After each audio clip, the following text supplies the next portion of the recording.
இல்ல அதுல நிறைய உட்பிரிவுகள் இருக்கு. இப்ப பறையர்னா ஒரு ஒற்றை சாதியா அவங்க பாக்குறாங்களே தவிர, அதுக்குள்ள 80 உட்பிரிவுகள் இருக்கு. அது இந்தியா முழுவதும் இருந்தது அப்படிங்கிறதுக்கானது யாருக்கும் தெரியல. ஏன்னா இப்ப இதுக்கான ஆதாரங்கள் என்ன பார்த்தோம்னா, ஆபே டூபே வந்து சொல்றாரு. இந்தியா முழுவதும் பறையர்கள் இருந்தாங்கன்னு சொல்லிட்டு.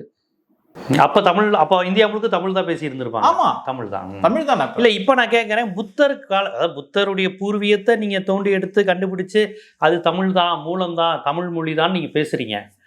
அவர் என்ன மொழி பேசினான்னு இருக்குல்ல, அப்ப அது தமிழ்ல இல்ல தமிழ்ல மறிவிருச்சு, தமிழ்ல இருந்து மறிவிருச்சு. ஆனா நீங்க சங்க தமிழ், சங்க காலம் சொல்றீங்களா? சங்கம்ங்கிறதே பாலி மொழி தானே.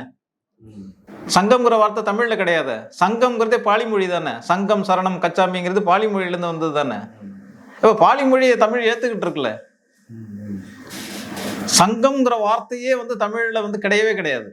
நிறைய வார்த்தைகள் தமிழ்ல இருந்து வந்திருக்கு. இப்ப தமிழ்ல இருந்து வார்த்தைகள் அங்க இருக்கு, அங்கிருந்து வார்த்தைகள் இங்க வந்திருக்கு. ஆக அவர் பேசுனது வந்து பாலி மொழி.